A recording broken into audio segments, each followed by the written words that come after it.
Hola, buenas tardes a todos. Bienvenidos a un nuevo webinar de Derecho Sanitario. Hoy voy a tratar un asunto también un poquito polémico y es el tema de las relaciones laborales en las clínicas privadas.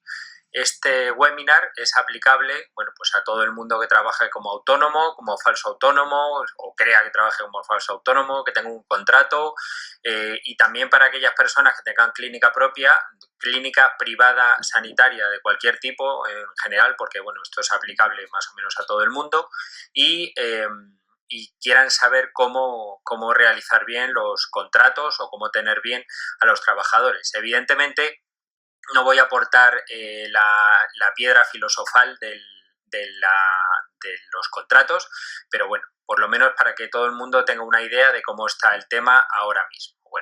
Empezamos con lo que es la guía de lo que vamos a ver.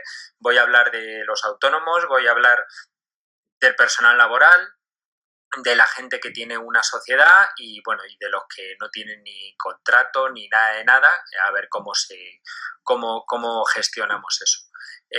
Luego al final de la charla hay un bonus de qué hacer si no te cobran, si no te pagan. Bueno, empezamos. La situación actual, pues es la siguiente. En general, los autónomos de toda la vida han estado en las clínicas privadas, ahora últimamente se están haciendo contratos de trabajo, pues antes era habitual que un autónomo que fuera a varias clínicas, pues estuviera el tiempo que estuviera y estaba como autónomo, es decir, la clínica factura al paciente, yo cobro el porcentaje que he pactado y ya está.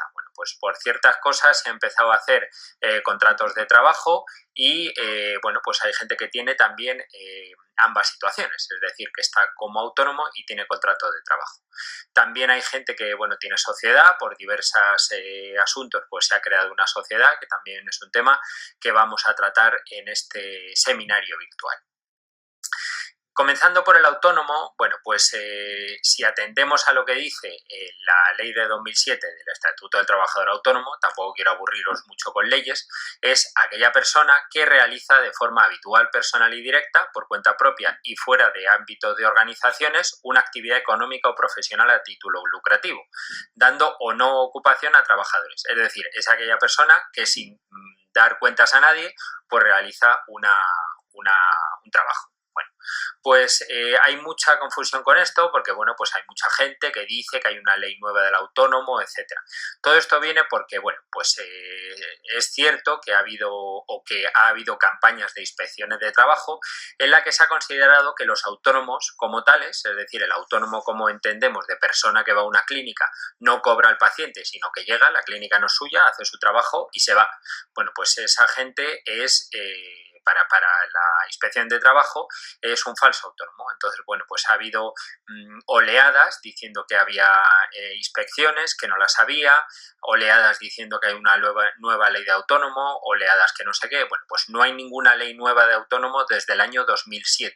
Sí que es cierto que ha habido diferentes sentencias en las que ya el Tribunal Supremo ha dicho que los contratos tienen la naturaleza que se deriva de su real contenido. Es decir, que si yo firmo un contrato diciendo que soy autónomo, superautónomo y posiblemente el mayor autónomo que haya habido en la faz de la Tierra, si luego mi situación dice lo contrario, es decir, que no elijo el día que voy, que me ponen los materiales y yo no puedo decir nada, que tengo que atender a los pacientes que me dicen, pues en ese caso, pues a lo que se va a estar es a la situación real, no a la situación que dice el contrato. Es decir, yo puedo tener un papel que diga que soy, no sé, ingeniero aeronáutico y efectivamente no soy ingeniero aeronáutico. Entonces a lo que voy es lo siguiente. Como os digo, no hay ninguna ley nueva del autónomo y lo que se ha venido dando es diversas campañas de inspecciones, etcétera. La situación más habitual es, pues aquella persona que es autónomo, tiene un horario por turnos que más o menos ha pactado, que va a una clínica en los que los precios están impuestos por la clínica, es decir, la clínica ha dicho que por un acto clínico el paciente paga no sé cuántos, por una endodoncia no sé cuántos, por hacer un tratamiento de fisioterapia unos cuantos, es decir, el precio está impuesto por la clínica y el porcentaje del profesional, es decir, el porcentaje que se lleva, lo ha pactado o no con la clínica. También en las situaciones más habituales suele decidirse cuándo tiene el autónomo vacaciones o días libres, aunque puede darse el caso, evidentemente que no. Y también la situación más habitual es que la clínica cobra al paciente y el profesional recibe un porcentaje pactado, ya sea a fin de mes, al día, a mes vencido, eso ya es independiente de cada situación. Lo habitual también, desgraciadamente, es que no suele haber ningún tipo de contrato entre las partes. Y eso es un problema, porque si yo no tengo un contrato por escrito, aparte de que no se contempla ciertas cosas, pues si hay un problema no puedo acudir a un contrato al que diga absolutamente nada. Eso es un problema bastante serio. También es un problema para los dueños de las clínicas, porque si yo soy el dueño de una clínica y quiero que, yo que sé, que venga un autónomo de vez en cuando a realizarme un trabajo, vamos a poner un ortodoncista que venga a tratar a unos pacientes. Bueno, pues el ortodoncista, si no hay ningún tipo de contrato por medio en el que se obligue por algún medio a que termine esos casos, pues si al ortodoncista le viene bien o le viene mal ir a esa clínica, pues dirá hasta luego un día de estos y se acabó la relación. Así es la vida. Entonces, hubo en este barullo de que si hay una nueva ley, que si no, bueno, pues hubo unas primeras denuncias a falsos autónomos que estuvieron motivadas porque, bueno, pues en una clínica de estas grandes franquicias, pues que tenían a los trabajadores bastante explotados, no les dejaban elegir vacaciones, no les dejaban elegir turnos, tenían el uniforme de la clínica, una serie de cosas que, bueno, pues os voy a explicar ahora. Pues esa gente denunció, como es normal, a la inspección de trabajo, a la clínica por tener por considerarse que eran falsos autónomos, que en realidad eran laborales, eran personal que cumplía un horario, etcétera, etcétera. Bueno, pues evidentemente ganaron el juicio y de esto se derivó una serie de sentencias, de todo, hasta que el Ministerio de Trabajo en 2009, fijaros la cantidad de años que han pasado, hizo un criterio técnico, que es una especie de, vamos a decir, manual de cómo se tiene que actuar en estas situaciones. Es un manual dirigido a los inspectores de trabajo. El problema es que ese criterio técnico, que es bastante farragoso, es decir, si algún día no tenéis sueño, lo podéis bajar y leeroslo y que os dormís, no generaliza ninguna situación, es decir, no puedo establecer de, bueno, pues todos somos así, pues todos igual. Ni aclara, o sea, deja muchos puntos sin aclarar. Ese criterio técnico 79-2009 lo podéis buscar así directamente por Google. Yo sé que hay mucha gente que suele trabajar en estas cosas del derecho en clínicas privadas que no conoce este criterio técnico, y bueno, es un criterio técnico, como veis, que tiene más de 10 años. Entonces es importante saber eso, que lo puedes encontrar en esta página nueva que se llama Google, que bueno, pues ahí directamente lo pones y te lo bajas. Lo que sí ha habido es campañas de inspecciones periódicas, es decir, las clínicas privadas pueden, vamos a decir, sufrir dos tipos de inspecciones. Inspecciones porque al inspector se le ponga en gana ir allí, o inspecciones de tipo programadas, ya sea por una denuncia de alguno de los empleados o porque, bueno, pues sea un inspector, como por ejemplo pasó en 2019 en Guadalajara, que también en el País Vasco, me parece, no me acuerdo en qué provincia, pues le dio por ir a las clínicas a hacer inspecciones a todo el mundo. Si tengo en cuenta lo que dice la Inspección de Trabajo, que tiene que ser un autónomo según este criterio técnico, tengo las siguientes características. La primera, que debe cobrar directamente al paciente. Eso es una cosa que se infiere del criterio técnico, es decir, que aunque la clínica no sea mía, yo tendría que cobrarle al paciente. No yo directamente, puede ser el auxiliar, pero que la factura se hiciera a mi nombre. Tener facturas de material a mi nombre, un libro de citas propio, los trabajos de laboratorio que estén a mi nombre, que yo pague al laboratorio, las vacaciones y el horario que yo las decida, los precios que yo los imponga a la clínica, o sea, mis precios, y tener un archivo de protección de datos propio. Bueno, pues evidentemente, como la clínica, si yo me llevo el 100% de los tratamientos porque yo cobro al paciente, pues no se va a quedar con cero, pues tendría que tener o un contrato de arrendamiento de servicios o un contrato de alquiler de gabinete. La diferencia es que, bueno, el alquiler de gabinete es como tal un alquiler de espacio, que bueno, eso se hace habitualmente en los quirófanos. Yo a lo mejor tengo una clínica de cirugía estética, por ejemplo, un consultorio, veo allí al paciente, le digo que le vamos a hacer esto y esto, y luego lo que es el acto clínico lo realizo en un quirófano que alquilo en un hospital o donde sea. Bueno, eso sería el alquiler de gabinete. Y por otro lado está el arrendamiento de servicios, que lo que es que la clínica me arrienda a mí el servicio de, por ejemplo, agua, luz, teléfono, instrumental, etcétera. Bueno, eso se hace con una factura. Ambos tienen tratamientos diferentes, que bueno, no voy a entrar en eso ahora porque es un poco más complejo. Entonces, ¿qué suele tener en cuenta la inspección? Porque aparte de esto del criterio técnico, el inspector va a llegar a la clínica y va a tener en cuenta más cosas. Lo primero es que es esto, va a mirar criterios de dependencia, es decir, si yo, que trabajo en una clínica privada, soy dependiente del jefe, del dueño, o es decir, que tengo un contrato laboral encubierto, soy falso autónomo.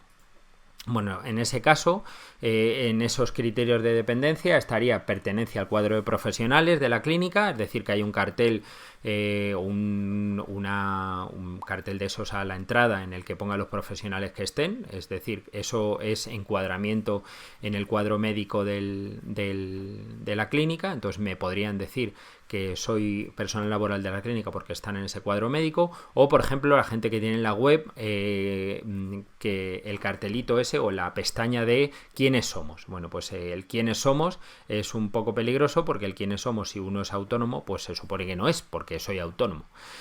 También el asunto de que la clientela pertenezca a la clínica, bueno, pues eso quizá a lo mejor es un poco más justificable en el sentido de que, bueno, puede decir, pero es que ¿de quién son los pacientes? Puede decir el inspector. Entonces, bueno, pues el autónomo o el dueño de la clínica puede decir, pues mire, los pacientes son por un lado míos en el sentido que yo les hago un tratamiento, pero también es cierto que vienen llamados por la fama del especialista que está aquí trabajando autónomo, que es muy importante, muy bueno, y entonces, bueno, la gente quiere tratarse por él y entonces en ese momento son sus pacientes.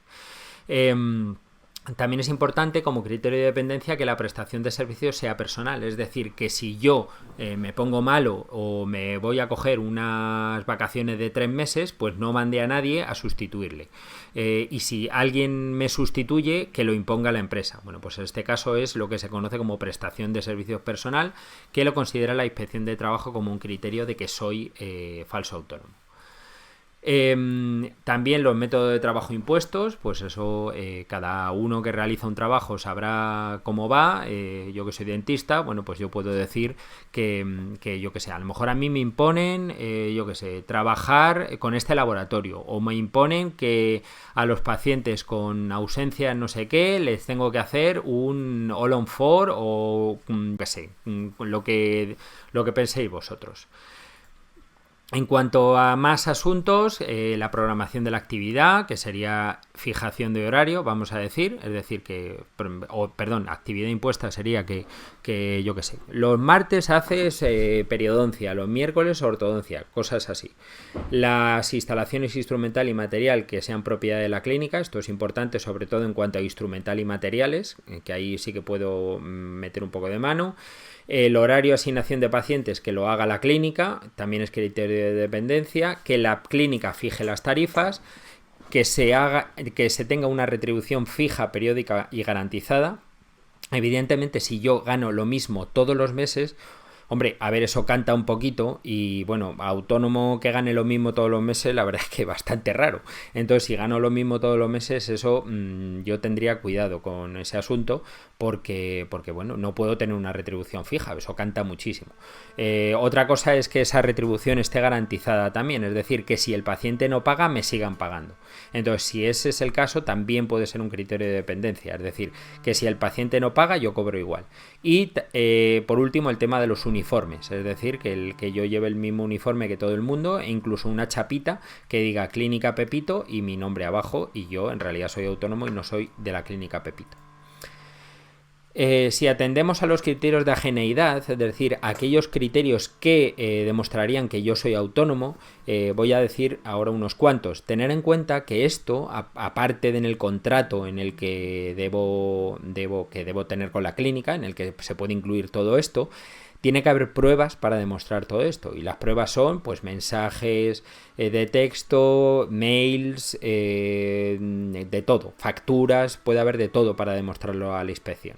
Bueno, como criterio de que yo soy autónomo estaría una autonomía en la cartera de clientes, bueno, pues que yo tenga mi propia cartera de clientes. Ojo, estos principios que voy a decir, digamos que son sumatorios, es decir, cuantos más tenga en mi haber, pues mejor para demostrar mi ageneidad, eso es evidente, ¿vale? Por eso lo de la autonomía de la cartera de clientes, luego veremos en las sentencias que a veces no es tan importante, es decir, que yo tenga mi propia archivo de protección de datos o lo que sea, pero bueno, que puede no estar mal.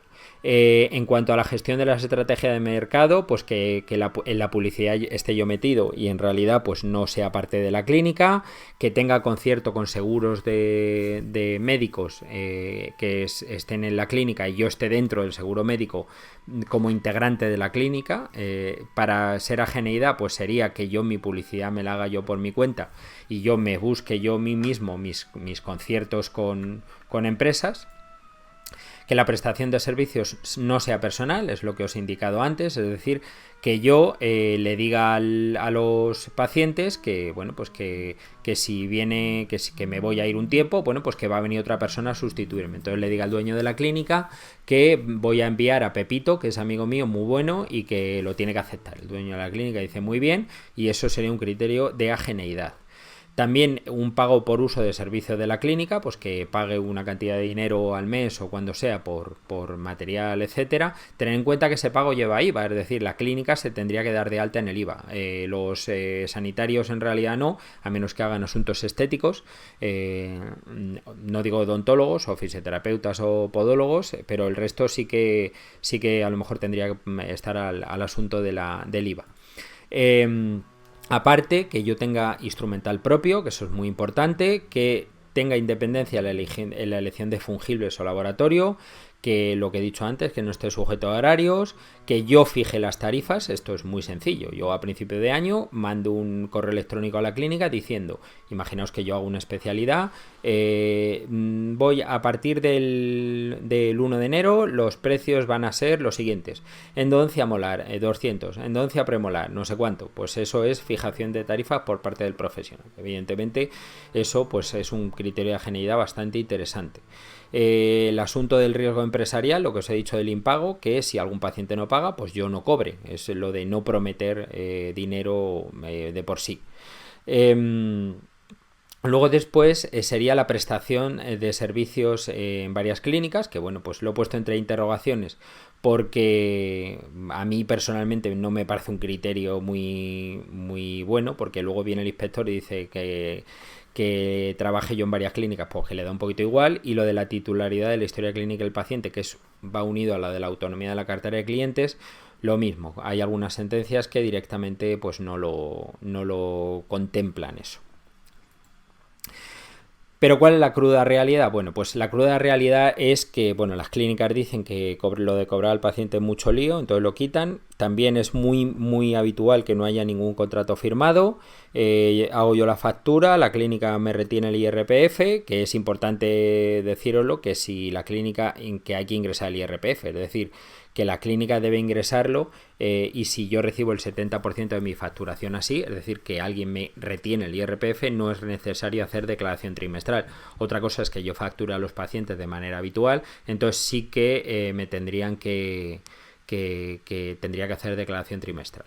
Bueno, lo habitual es eso, que yo que sé, voy a una clínica 3 días a la semana o todos los días, o voy puntualmente. Entonces, bueno, pues lo que se suele pensar uno es que no sé qué hacer, no tengo ni idea sobre qué hacer. Bueno, algunos lumbreras pensaron, cuando salió la ley del trabajador autónomo económicamente dependiente, que los dentistas podían entrar en esto del trabajador autónomo económicamente dependiente. Bueno, hay ciertos análisis de expertos en derecho laboral que dicen que el TRADE no vale para dentistas, fundamentalmente por una cosa, porque para la inspección de trabajo el cliente no es la clínica, es el paciente. Entonces sería que yo realizara mis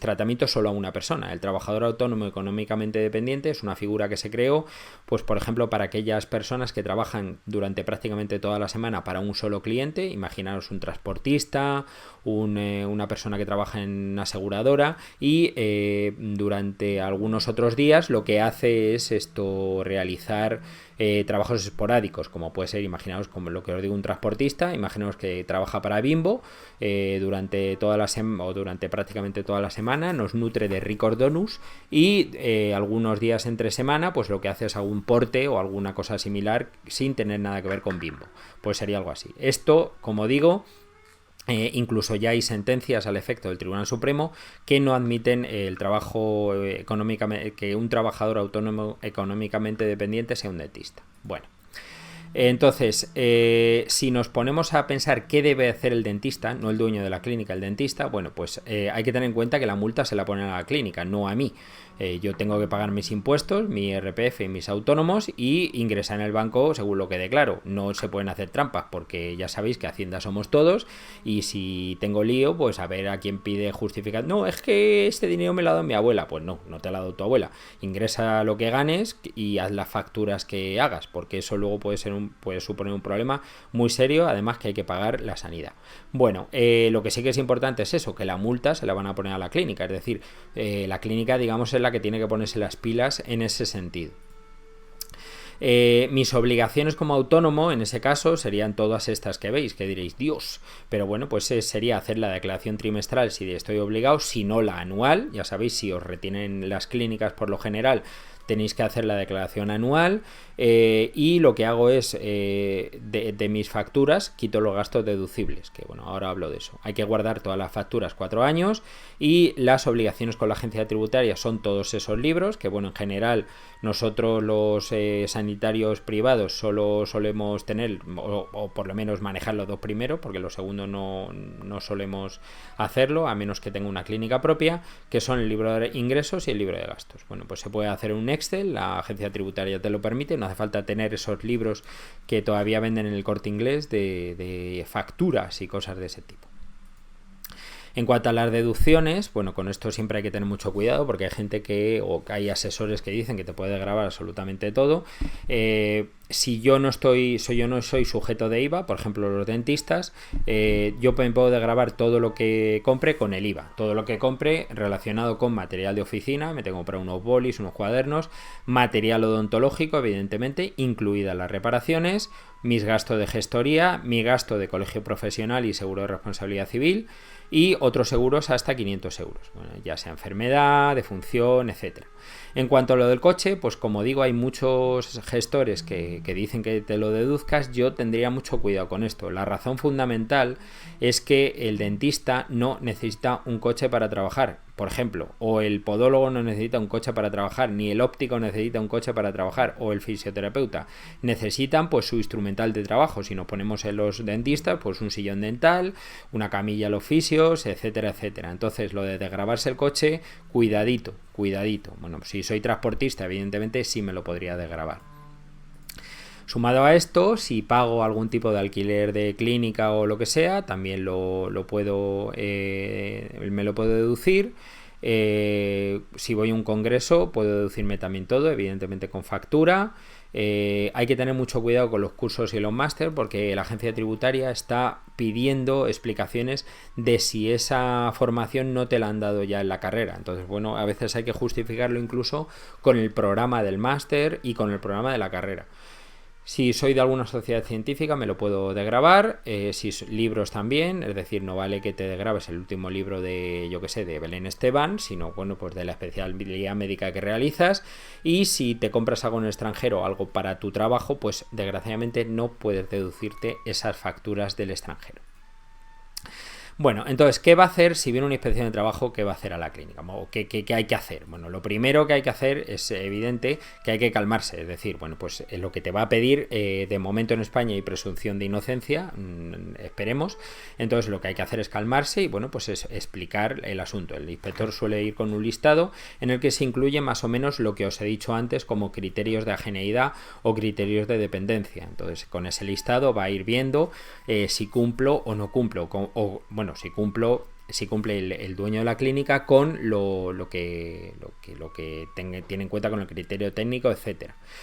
Habría que entrenar la situación, decirle, bueno, pues si está el auxiliar solo, pues decirle, mire, lo siento, no puedo atenderle, no puedo decirle quién trabaja aquí, eso lo tiene que decir con el dueño de la clínica y que luego el dueño de la clínica pues hable con el inspector.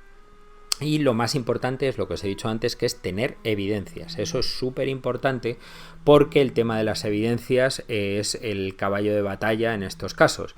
Llega el inspector y yo le digo, no, pero yo tengo facturas de material a mi nombre, yo soy autónomo, elijo qué día. Bueno, pues muéstrame usted pruebas. Y no hay ni una prueba. Hay que tener pruebas. Es decir, imaginaros, viene un amigo mío a la clínica, le hago el tratamiento, o yo qué sé, no un amigo, cualquier persona a la clínica, le hago el tratamiento y yo considero que esa persona no hay que cobrarle. O en vez de no hay que cobrarle, que hay que hacerle un descuento del 20%, que no es lo que hace la clínica. Bueno, pues entonces yo apunto la historia clínica, descuento el 20% a esta persona porque me da la mila gana. Hombre, no pongáis eso, pero algo parecido. O no le cobro porque es mi padre. O no le cobro porque no sé qué. En general, una persona laboral, una persona con un contrato laboral no puede hacer eso. Es decir, puede sugerírselo al jefe, pero no puede decidir cuando le salga de las narices qué cobrar y no cobrar. Bueno, pues entonces eso es importante, tener esa evidencia.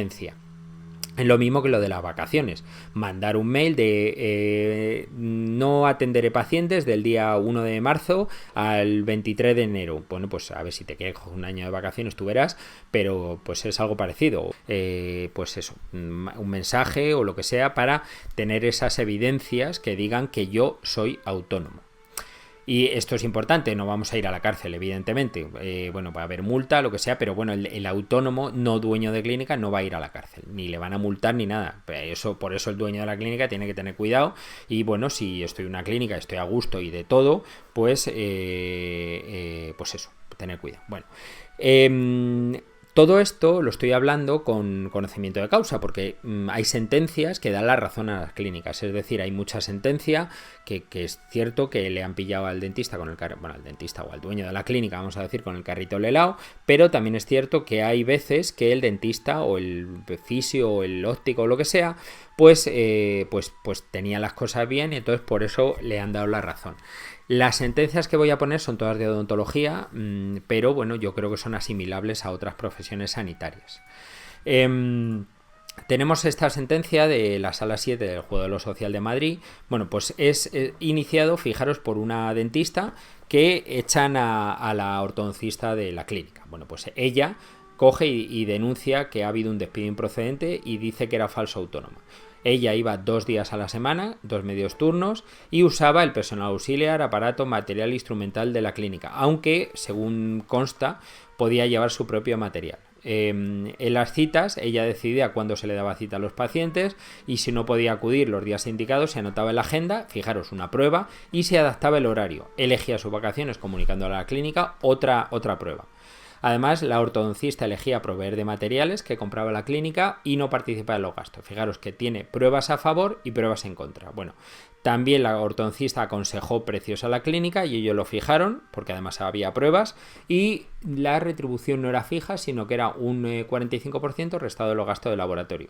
Y los uniformes y las tarjetas los proporcionaba la clínica. Bueno, en ese caso se desestimó el despido improcedente, o sea, decían que no era falso autónoma, que era autónoma porque ella fijaba los precios, porque ella organizaba la agenda, porque ella elegía los proveedores y las vacaciones y cobraba solo si el paciente pagaba, es decir, no había retribución mínima garantizada. Como veis, en este caso, que es un caso directamente que va a Juego Social por denuncia de un trabajador que cree que es falso autónomo, no le dieron la razón. Y fijaros que aunque había cosas que eran, digamos, favorables a esto de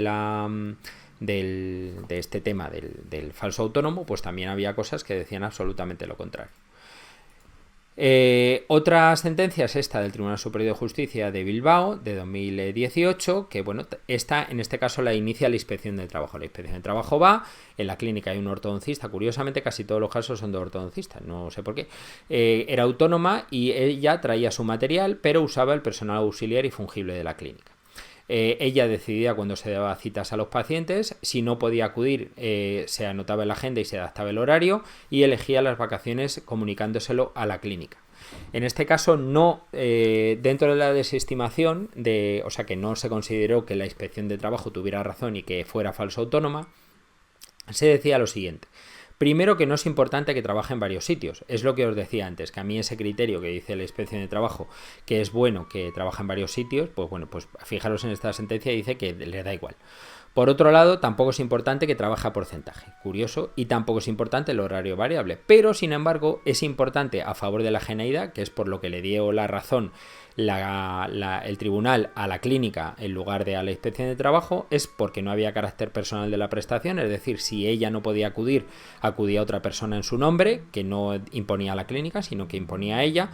Por otro lado, que las tarifas, los presupuestos, los descuentos lo fijaba la dentista, que es lo que os he dicho antes, que es importante hacer, que podía rechazar pacientes, esto es súper importante también, y que tenía medios aportados por ella, es decir, tenía facturas de material. Fijaros que se modulan estas cosas.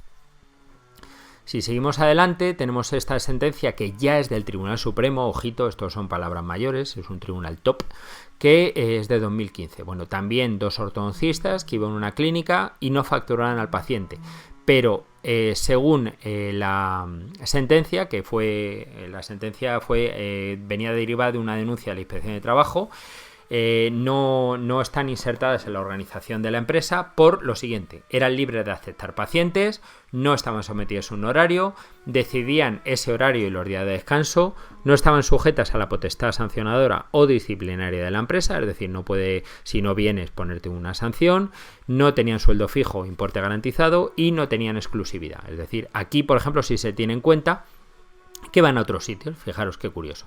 Bueno, yo sí que os digo que si tenéis una clínica propia y queréis tener a vuestros profesionales, os recomiendo que tengáis en vuestra plantilla a los profesionales como contrato laboral que van más días, es decir, con una asiduidad constante, 3 días a la semana, 2 días, una cosa así, bueno, si ya va todos los días no digamos, y que tengáis como autónomos si queréis, evidentemente, porque si no, bueno, los podéis tener como laborales, pero siempre dentro de estas, haciendo contratos relativos a estas sentencias, incluso citándolas, teniendo pruebas, pero bueno, ojo, esto no me excluye de que una Inspección de Trabajo me pueda decir, oye macho, esto no es así, te voy a poner una sanción, que evidentemente puedo recurrir, como es lógico. Bueno, pues como os digo, personas que, sobre todo especialistas, yo esto lo veo mucho, lo del autónomo lo veo mucho más para especialistas. Para puntualizar una cosa, sí que os digo que bueno, pues hay dos sentencias del Tribunal Supremo que bueno, son diferentes. Esta que os acabo de decir antes, con respecto a la famosa sentencia de 2010 contra Vitaldent, en el que bueno, pues ahí se dijo que eran falsos autónomos porque la Vitaldent pues cobraba 300 por uso de local, pero organizaba la agenda del dentista, se integraba en la organización, el porcentaje estaba impuesto, etcétera, etcétera. Entonces ahí poco podía sacar en mano esto la empresa, porque bueno, y se imponía todo, pues vamos, no tenía nada que ver con la sentencia que os acabo de citar. Pasamos al trabajador laboral. El trabajador laboral, que sepáis que bueno, pues tengo un horario fijo, que ese sueldo depende del convenio en cuestión, del que ahora hablo, y que se tiene un salario base que depende del convenio, como he dicho. Hay gente que tiene complementos, que no son los complementos estos que hablo, que es transporte y peligrosidad, que bueno, solo habla los convenios, sino que son complementos en plan productividad, que también se puede añadir al salario base, pero ojo, eso no viene en ningún convenio. Es decir, si yo qué sé, si te facturo más de 2.000 euros al mes, me pagan no sé cuánto. Bueno, pues eso no se puede Eso no se puede obligar, eso es si la empresa lo quiere y es conveniente tenerlo por escrito. Pero sí que hay complementos, como veis ahí, de transporte y peligrosidad. La antigüedad se ha quitado de casi todos los convenios, pero bueno, en cuanto a las retenciones del sueldo, te quitan hasta un 45%, es muy bien para contribuir a hacer carreteras. Y la seguridad social, el trabajador, ojo con esto, paga un 6 o un 7% de su sueldo y la empresa el 30% del sueldo que se le da al trabajador. La empresa. Esta es la tabla de la base de cotización de contingencias comunes, que es de la que, digamos, se calcula cuál es lo que paga la empresa a la seguridad social. La tenéis en la página de la seguridad social, vamos, tampoco es tan complicado. Y esto es una especie de resumen de, bueno, esto en cuanto a dentistas, pero bueno, para que veáis que, fijaros, los puntos, las provincias señaladas en verde, en azul, son aquellas que tienen convenio colectivo de clínicas dentales. Y las de color rojo son las que tienen convenio colectivo de clínicas privadas, que ahí suelen meter pues a todo el mundo que hace sanidad privada, menos a los veterinarios, ojo.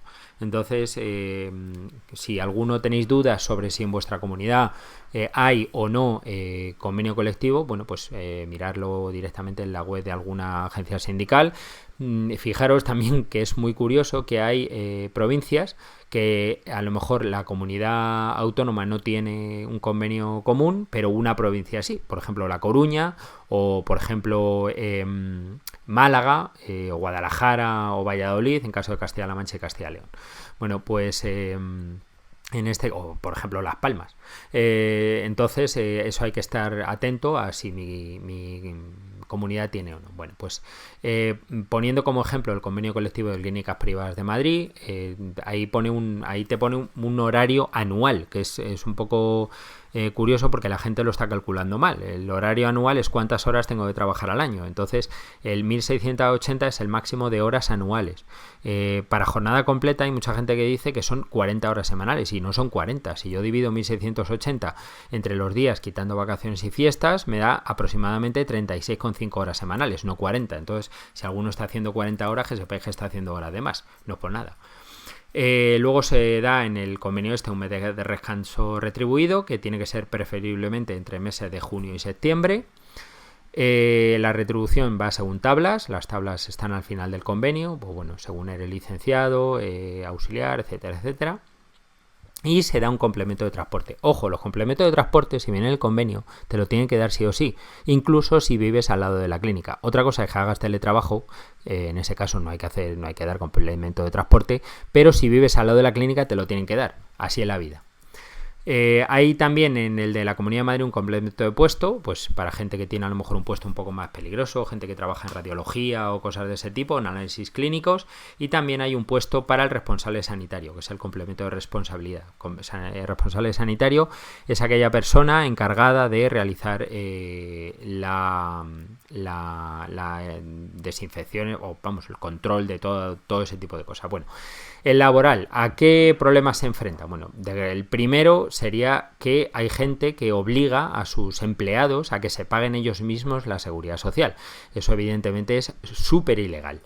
Segundo, al horario. Bueno, pues aunque ahora se supone que es obligatorio firmar lo del horario y todas esas movidas, pues desgraciadamente pues hay gente que le siguen explotando con eso. No firma aquí, quédate 2 horas más, no sé qué, pues el tema.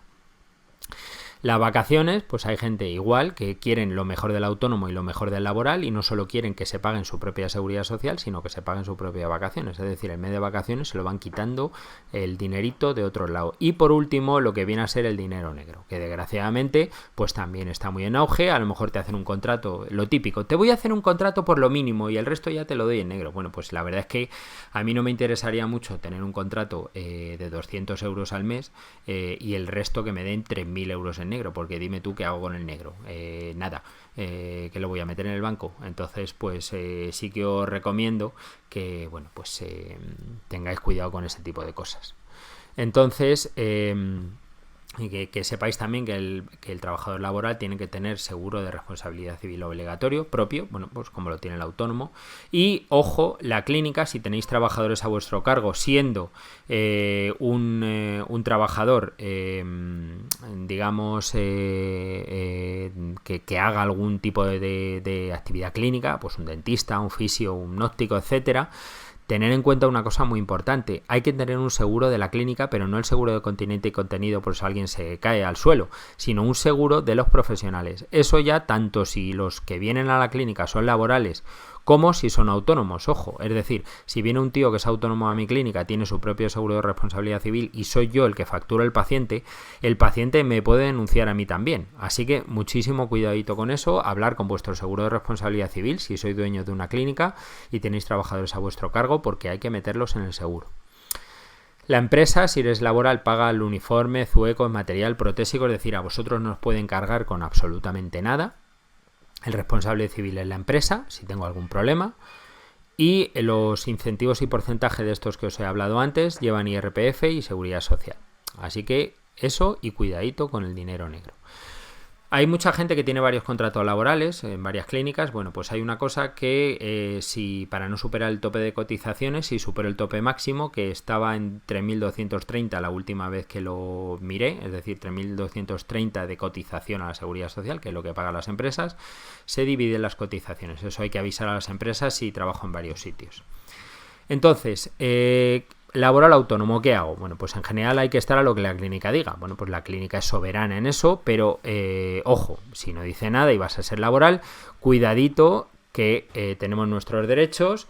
Seguimos. Si soy laboral y estoy en los dos regímenes, es decir, estoy de autónomo y de laboral, tener en cuenta que no son incompatibles. Evidentemente, si trabajo en varios sitios, es decir, no trabajo en el mismo sitio. Por ejemplo, imaginaros que yo trabajo en la universidad y en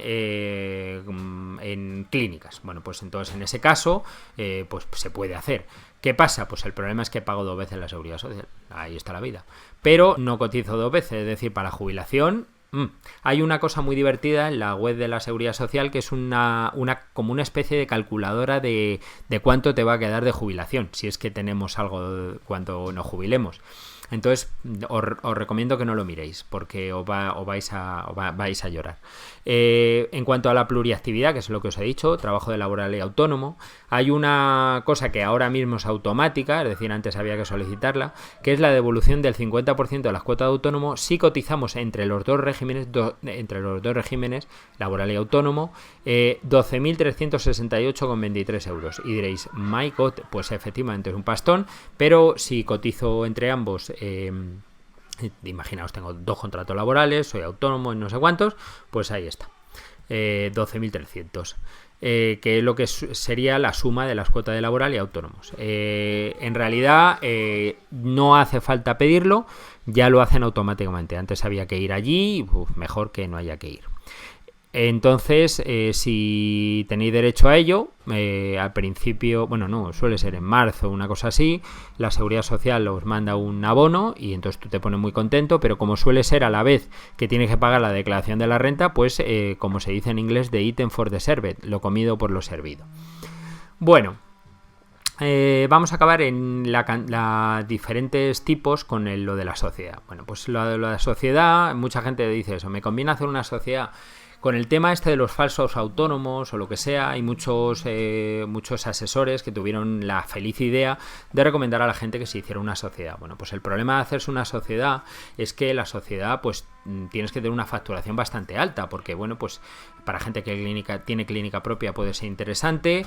En cuanto al tipo de sociedad, bueno, pues la gente suele coger una sociedad limitada, que se supone que esto que pongo aquí de si debe ser profesional se refiere a si puedo, o sea, si tiene que tener el apellido de profesional, sociedad limitada profesional, comunidad de bienes profesional, pues tiene que ser profesional si en el objeto social de la sociedad, que es, digamos, a lo que se va a dedicar la sociedad, me me pongo una actividad concreta que implique profesionalidad. Por ejemplo, práctica de la odontología, práctica de la fisioterapia, práctica de la, yo qué sé, de la podología. Imaginaros, eso es una sociedad profesional. También tengo que tener un seguro de responsabilidad civil de la sociedad, eso es muy importante. Y bueno, pues el problema es este que os he dicho, que se pagan impuestos. Pago impuestos porque como sociedad pago impuesto, y como tengo que ser autónomo porque tengo que trabajar para mi clínica y es obligatorio ser autónomo para trabajar para mi clínica, pues pago dobles impuestos. Sí que es cierto que, bueno, puedo pensar que la responsabilidad está limitada a lo que diga la sociedad, es decir, si entro en quiebra, bueno, pues que la sociedad se apañe, que eso es relativo, pero bueno, cuidadito con esto porque, bueno, al final pago el doble. Entonces, todo esto pues viene también por esas empresas que exigen que me convierta en sociedad para trabajar con ellos. Bueno, pues yo sí que os digo una cosa, tener mucho cuidado con esto, asesoraros bien con alguien absolutamente independiente, que no tenga nada que ver con esa sociedad, porque si yo me hago, digamos, cargo de o me meto en una sociedad con gente que no conozco de nada, pues hay que tener mucho cuidado con eso, porque vamos, yo no me asocio, esto, una sociedad es más que un matrimonio. Imaginaros que os casáis con alguien que no conocéis, pero no que no conocéis en plan, no le conocía y era no sé qué, no, esto es que no le conoces de nada, entonces mucho cuidado con ese tipo de cosas, sobre todo por el asunto de que, bueno, en un futuro, debido al cambio de las sociedades, pues pueden crujirnos a impuestos en un futuro. También hay que tener cuidado con las sociedades limitadas unipersonales, porque Hacienda está detrás de ellas, con razón la verdad, porque hay mucha gente que se quita impuestos diciendo que, bueno, como que todo va a la sociedad, y lo hacen como para que su IRPF no sea tan alto. Entonces mucho cuidado con eso y mucho cuidado con lo que os aconsejen. Tener en cuenta que al que le mete la multa es a vosotros y no al asesor. Mirad si no a Cristiano Ronaldo.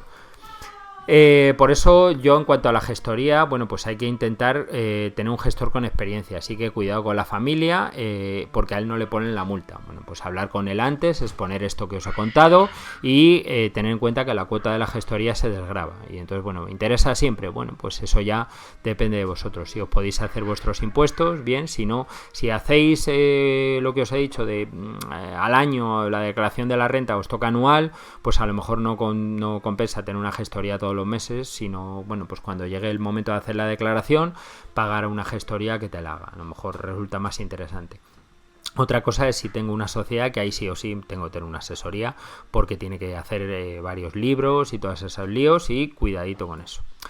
La cuota de la gestoría depende de la gestoría en sí, del tipo de trabajo. Esto es igual que si yo voy a un profesional sanitario que dice que es la leche y que me cobra no sé cuánto. Hay mucha gente que se queja, es que el gestor me ha cobrado no sé cuánto por hacerle un papel. Bueno, pues lo mismo a lo mejor estás cobrando tú por ese tipo por otro trabajo médico. Bueno, pues es cierto que a lo mejor yo me arriesgo más porque mi trabajo es médico, pero ellos también están haciendo su trabajo. Como bonus final a esta charla, que bueno, pues si os han quedado preguntas o lo que sea, la podéis hacer a través de LX Artis o en las entradas de Facebook o aquí en Instagram. Vamos a esto de qué hacer si no te pagan. Está más dirigido a autónomos que a laborales. Laborales, si no te pagan, lo que tienes que hacer es irte. Si no te pagan tu nómina, lo que te tienes que ir es a la delegación de conciliación, mediación y arbitraje que tenga tu comunidad autónoma. Conciliación, mediación y arbitraje. Lo buscas por el internet, llegas allí y pones tu correspondiente denuncia, que ahí te van a hacer caso sí o sí. Esto es una cosa que está muy bien. Pero ¿qué pasa si eres autónomo? Bueno, pues si no te paga una clínica, lo importante es decírselo a la clínica. Oye, chaval, no me pagas, a ver qué pasa, que bueno, eso, no hay que acumular deuda, porque como un mes no paguen, otro mes no paguen, otro mes no paguen, pues ya más de 2 meses malo. Así que cuidadito. Otra cosa es que tengáis una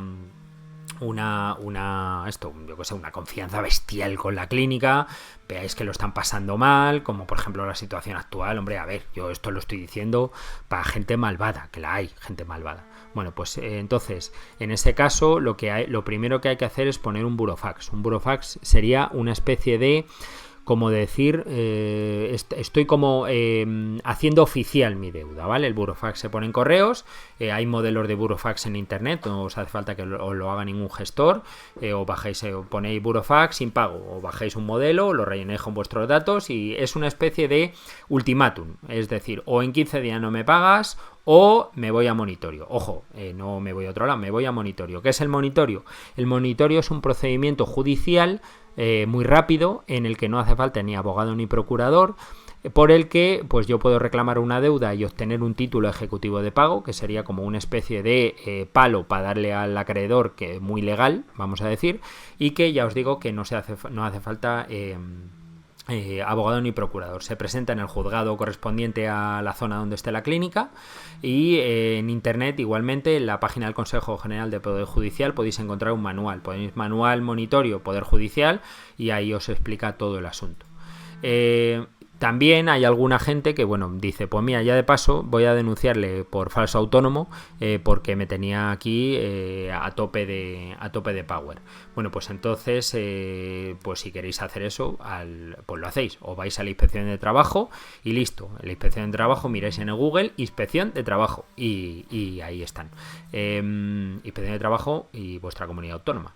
Tener en cuenta una cosa. La inspección de trabajo, si declara que vuestra situación era de falso autónomo, no va a resolver sobre la deuda. Ojo, o sea, si os deben 4.000 euros, ellos no van a decir nada sobre la deuda. Entonces, mucho cuidadito con eso porque esto habría que entonces reclamarlo, como os estoy diciendo ahora mismo.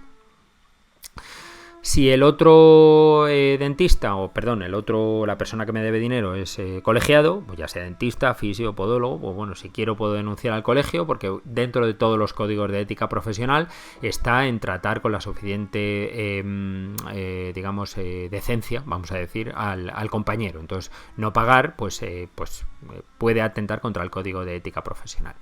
Lo que haga el colegio deje de hacer, eso ya, bueno, pues puede ser más o menos eficaz, pero lo más eficaz es lo que os he dicho antes. Y luego ya, bueno, pues me quedaría otra cosa que evidentemente no os voy a recomendar que hagáis. Bueno, para despedirme, como en las charlas anteriores, os recomiendo esta página, que en realidad no vendo nada, sino que, bueno, pues hablo de cosas de sanidad y derecho sanitario. Si alguno me queréis para que os dé algún curso, ahí me ofrezco. Bueno, pues aquí hablo en general de todo este tipo de cosas desde un punto de vista bastante llano y con un lenguaje cercano, digamos, al profesional sanitario, que muchas veces a lo mejor el profesional del derecho pues le cuesta un poco más explicarlo de una manera un poco más llana.